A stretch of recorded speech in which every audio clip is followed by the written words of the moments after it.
Seth విజ్ఞానం volume 1 mind power. ఈ పుస్తకాన్ని ఆంగ్లంలో రచించినది జేన్ రాబర్ట్స్.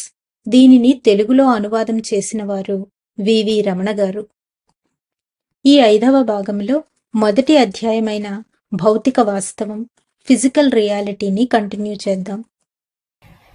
శిశువులు జన్మలు తీసుకోక ముందరే ఈ భూమి మీద ఎంతో విశిష్టత, ప్రాముఖ్యత, చైతన్య పరిణామం చెందడానికి అపారమైన అవకాశాలు, అమేయమైన సంపద, జీవజాతుల నుండి సాటిలేని సహకారం, ప్రేమ ఉంటాయనే విశ్వాసం కలిగి ఉండి ఈ భూప్రపంచంలోకి ప్రవేశించడం జరుగుతుంది. భూమి మీద వాతావరణం, ఇతర పరిస్థితులకు భయపడి ఏ శిశువు జన్మ తీసుకోవడం జరగడం లేదు. ఈ భూమి మీద అంతా మంచి జరుగుతుంది. ఈ విశ్వం నాకన్నీ సమృద్ధిగా సమకూరుస్తుంది. ఆత్మ చైతన్య పరిణామం చెందడానికి పుష్కలమైన అవకాశాలు ఉన్నాయి అనే ఉత్తేజకరమైన భావనతో, నమ్మకాలతో ప్రతి శిశువు భూమి మీద జన్మ తీసుకుంటుంది. భయాలు, సందేహాలు, కోపం, కసి, పగ లాంటి ఫీలింగ్స్తో ఏ శిశువు భూమి మీద ప్రవేశించడం లేదు. ఆత్మ పరిశోధన, ఆత్మ చైతన్య పరిణామం చెందడం కోసం మూల చైతన్యం యొక్క హృదయ స్పందనకు అనుగుణంగా ప్రతి శిశువు జన్మ తీసుకుంటుంది. ప్రతి శిశువు జన్మతో భూమి, జీవరాశులు, ప్రకృతి ఆనంద పారవస్యంతో పులకరించిపోతున్నాయి. సాదరంగా, సగౌరవంగా స్వాగతం పలుకుతున్నాయి. భూమి మీద జన్మ తీసుకునే ప్రతి శిశువు, ప్రతి ప్రాణి భూప్రపంచ చైతన్య పరిణామాన్ని పెంచేందుకు వస్తున్నందుకు భూమి, జీవరాశులు, ప్రకృతి ఆనందంతో నృత్యం చేస్తున్నాయి. ప్రతి శిశువు జననము, ప్రతి ప్రాణి జననము భూప్రపంచానికి ఒక సెలబ్రేషన్. ఆ ఆనందమే బ్రహ్మానందం. ఈ విశ్వంలో అనంతమైన శక్తి మీ సంకల్పాలు, ఆశయాలు, కలలు, ఊహలు, వాంఛలు, స్పందనలకు అనుగుణంగా మీ వినియోగంలోకి రావడానికి సిద్ధంగా ఉంది. అనంతమైన శక్తి మీ సంకల్పాలను నెరవేర్చడానికి సిద్ధంగా ఉంది. ప్రతి ఆత్మశకలము అనంతమైన శక్తిని వినియోగించుకోవచ్చు. ఈ విశ్వంలోని శక్తి అంతా మీ ద్వారా ప్రకటితం కావడానికి మీ సంకల్పాల వైపు నిత్యము ప్రవహిస్తూ ఉంది. ఈ భౌతిక ప్రపంచంలో మీ నమ్మకాలు, విశ్వాసాలకు అనుగుణంగా మీ చుట్టూ భౌతిక వాతావరణం, భౌతిక పరిస్థితులను ఆకర్షిస్తున్నాయి. మీ దేహ ఆరోగ్యం కూడా మీ విశ్వాసాలకు అనుగుణంగా ఉంటుంది. హింసను విడనాడితే తప్ప మానవ జాతికున్న రోగాలు మటుమాయం కావు. ఒకవైపు కబేళాలలో జంతువులను వధిస్తూ, ప్రయోగశాలల్లో జంతువులను హింసించి ప్రయోగాలు చేస్తూ, మరోవైపు శాంతి మంత్రాలను వల్లెవేయడం ఆధ్యాత్మికత అనిపించుకోదు. మానవులు ఆహారం కోసం అతి క్రూరమైన పద్ధతుల ద్వారా జంతువులను హింసించడం, జంతువులను ప్రయోగశాలల్లో నీచమైన పద్ధతుల ద్వారా హింసించడం విడిచిపెట్టనంత కాలం భూమి మీద వ్యాధులనేవి మానవ జాతిని వీడవు. హింసాత్మక ధోరణి దేహం పైన ప్రభావం చూపుతుంది. జీవజాతులు కూడా చైతన్య శక్తిని, ఫీలింగ్స్ను, భావనలను కలిగి ఉంటాయనే విషయాన్ని మీరు విస్మరించారు. వాటి యొక్క చైతన్య శక్తికి, ఆత్మవిశ్వాసానికి విలువనిచ్చి గౌరవించకపోవడం వలన ప్రకృతి చైతన్య వికాసాన్ని అర్థం చేసుకోవడంలో మీరు విఫలమవుతున్నారు. చైతన్య పరిణామం, హింస ఒకేసారి తటస్థించవు. హింస ఉన్నప్పుడు చైతన్య పరిణామం ఉండదు. జంతుజాతిని వాటి మానాన వాటిని వదిలివేయండి. భౌతిక వాస్తవాన్ని అర్థం చేసుకోవడంలో మానవ జాతికి జంతుజాతులన్నీ ఎంతో సహకరిస్తున్నాయి.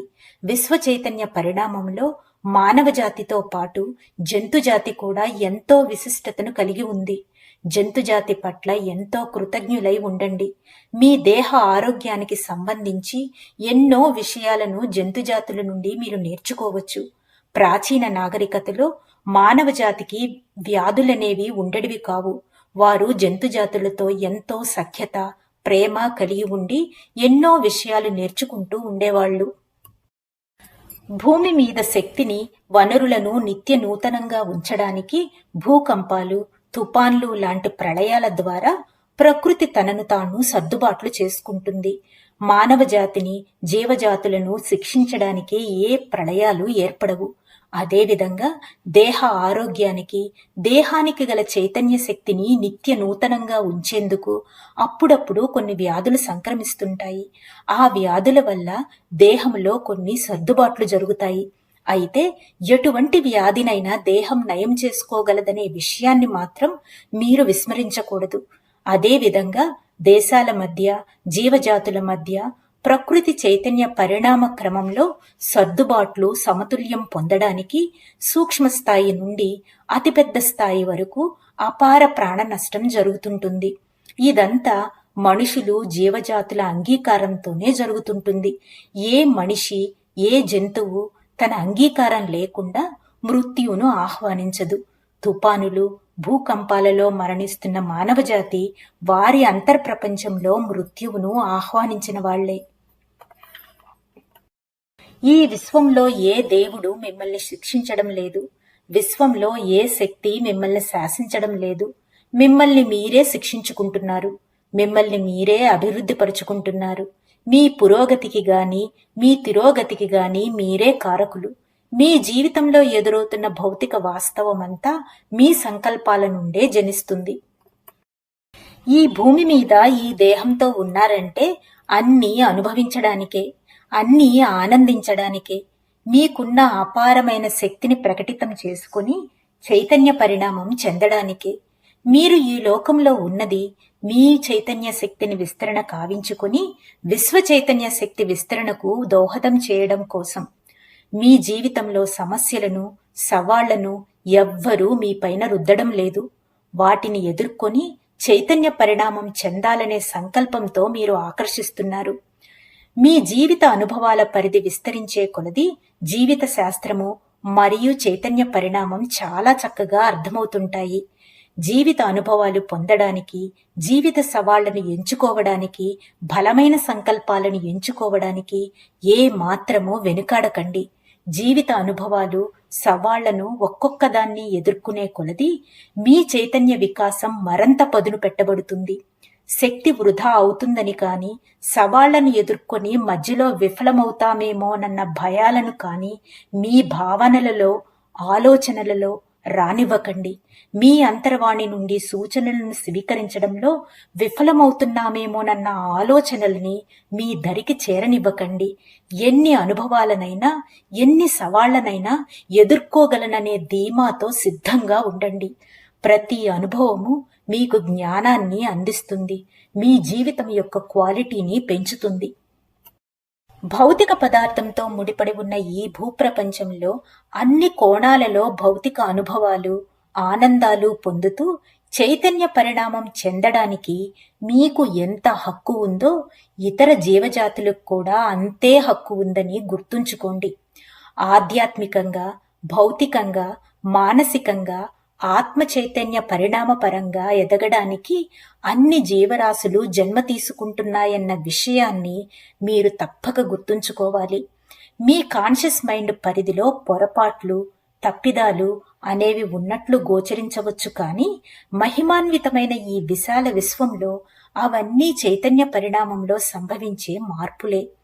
మీరేమి చేస్తున్నారో, ఏ దిశలో చైతన్య పరిణామం చెందుతున్నారో అంతా మీ అంతర్ప్రపంచానికి తెలుసు. మీ ఆలోచనలు, సంకల్పాలు, భయాలు, సందేశాలన్నీ మీ అంతర్ప్రపంచం నుండి బాహ్య ప్రపంచంలో వాస్తవ రూపం పొందుతున్నాయన్న విషయం మీ దేహంలోని ప్రతి జీవకణానికి తెలుసు. మీరు అంతర్శక్తిలో ఏ భావనలు కలిగి ఉన్నారో అవే బాహ్య ప్రపంచంలో 3 డైమెన్షనల్ అద్దంలో భౌతిక సంఘటనలుగా పరావర్తనం చెందుతున్నాయి. బాహ్య ప్రపంచంలో ఇతరులలో చూసే గుణాలన్నీ మీ మనసులోనివే. మీరు ఒక గుణం పట్ల ఒక మనిషిని ద్వేషిస్తున్నారంటే మీలోని ఆ గుణాన్ని చూస్తున్నారని అర్థం. మీ యొక్క సజీవ చిత్రమే మీరు. మీ అంతర్శక్తి నుండే మీ దేహం పుట్టుకొచ్చింది. మీ భావనలు చేతనా స్థితి మరియు అచేతనా స్థితిలో నుండి వెలువడుతున్న మీ ఆలోచనలు, మీ ఊహలు, కలలు అన్నీ కలిసి ఏ క్షణానికి ఆ క్షణం మీ దేహాన్ని నిర్మిస్తున్నాయి. మీ దేహం యొక్క ఆకృతి, దాని ఆరోగ్యం, అనారోగ్యం మీ మనోశక్తి నుండి వాస్తవ రూపం పొందుతున్నాయి. మీ అంతర్శక్తి యొక్క సంకల్పం ఊహాశక్తి వల్ల భూమి మీద మీరు ఈ జన్మలు తీసుకున్నారు. మీరేమీ యాదృచ్ఛికంగా ఈ భూమి మీద ఊడిపడడం జరగలేదు.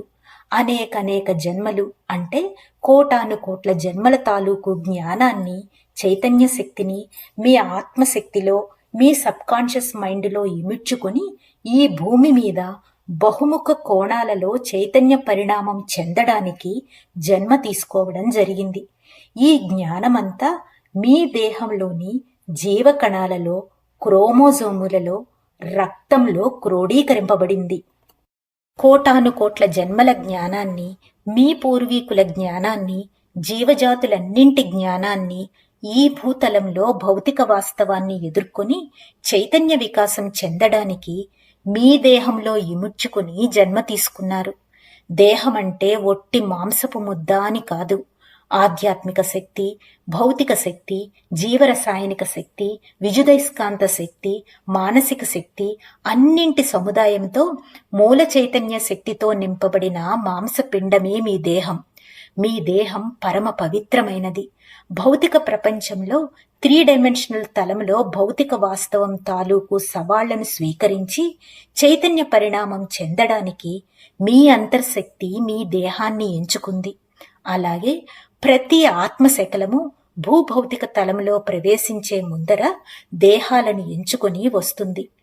భూమి మీద దేహదారులైన ఆత్మశకలాలన్నీ మీ కళ్ల ముందర నడయాడే సజీవ దైవాలు, మానవ దైవాలు, జంతు దైవాలు, వృక్ష దైవాలు, కీటక దైవాలు, రాయి దైవాలు, పరమాణు దైవాలు, కొండ దైవాలు అన్నీ దైవాలే.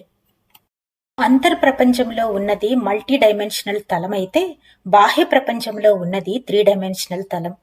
మీ అంతర్ప్రపంచంలో సంకల్పాలు వెలువడితే బాహ్య ప్రపంచంలో అవి భౌతిక వాస్తవం పొందుతాయి. మీ భౌతిక వాస్తవంలోనే పదార్థము, భౌతిక సంఘటనలు, భౌతిక పరిస్థితులు, భౌతిక వాతావరణం మరియు జీవిత అనుభవాలు ఇమిడి ఉన్నాయి. అంతర్ప్రపంచంలో కారణముంటే బాహ్య ప్రపంచంలో కార్యముంటుంది. మీ అంతర్ప్రపంచం సృష్టికర్త అయితే దాని వాస్తవ రూపమే బాహ్య ప్రపంచంలో సృష్టి అవుతుంది. బాహ్య ప్రపంచంలో భౌతిక పదార్థంతో ముడిపడి ఉన్న భౌతిక పరిస్థితులు, జీవితానుభవాలన్నీ కూడా మీ ఆత్మశక్తి నుంచి పుట్టుకొస్తున్నాయి. మీ అంతర్ప్రపంచంలో భావనలకు అనుగుణంగా బాహ్య ప్రపంచంలో భౌతిక సంఘటనలు ఆటోమేటిక్గా సృష్టించబడతాయి. అంతర్ప్రపంచంలో మార్పుతోనే బాహ్య ప్రపంచంలో మార్పు సంభవమవుతుంది. బాహ్య ప్రపంచంలో మీ జీవిత అనుభవాలలో తారసపడే సమస్యలకు పరిష్కారాన్ని మీ అంతర్ప్రపంచం నుంచి రాబట్టండి. సమస్యలకు పరిష్కారం దొరికినట్లు అంతర్ప్రపంచంలో కలలు గనండి. అంతర్ప్రపంచాన్ని విశ్వసించండి. బాహ్య ప్రపంచంలో అన్ని భౌతిక సంఘటనల మూలాలు మీ అంతర్ప్రపంచంలోనే ఉన్నాయి. మీ జీవితంలో చోటు చేసుకున్న దీర్ఘకాలిక భౌతిక సంఘటనలు కూడా మీ అంతర్ప్రపంచంలో సంకల్పాలలో మార్పు వచ్చినప్పుడు తక్షణమే మటుమాయమైపోతాయి. మీ సంకల్పాలకు అనుగుణంగా క్రొత్త భౌతిక సంఘటనలు మీ జీవిత అనుభవాలుగా ప్రవేశిస్తాయి. అనేక సంవత్సరాలుగా కొన్ని భౌతిక సమస్యలు మిమ్మల్ని వెంబడిస్తుంటాయి. మీ అంతర్ప్రపంచంలో వాటిని అంగీకరిస్తున్నందువలనే అవి మిమ్మల్ని వెంబడిస్తుంటాయి. క్రొత్త భౌతిక పరిస్థితులు, క్రొత్త జీవిత అనుభవాలు కావాలని, ఇప్పుడున్న భౌతిక పరిస్థితులు సమూలంగా మార్పు చెందాలని మీరు ప్రగాఢంగా వాంఛించినప్పుడు వాటికి అనుగుణంగానే మీ జీవితంలో భౌతిక పరిస్థితులు ప్రవేశిస్తాయి. మీరు వాంఛించకుండా ఏదీ మీ జీవితంలో ప్రవేశించదు. జీవితంలో ఏదైనా దుర్ఘటన జరుగుతుందేమోనని మీరు భయపడినప్పుడు మీ మైండ్లో ఏదో పొరలో దాన్ని వాంఛిస్తున్నారు. ఆ దుర్ఘటన మీ జీవితంలో చోటు చేసుకుంటుంది. ఒక వ్యక్తి యాక్సిడెంట్ జరుగుతుందేమోనని భయపడతాడు. ఆ భయమే అతనికి యాక్సిడెంట్ను కలుగజేస్తుంది. ధన్యవాదాలు మాస్టర్స్. మొదటి అధ్యాయమైన భౌతిక వాస్తవం, ఫిజికల్ రియాలిటీలోని మిగిలిన భాగాన్ని రేపు తెలుసుకుందాం. అంతవరకు సెలవు తీసుకుంటూ పద్మజ.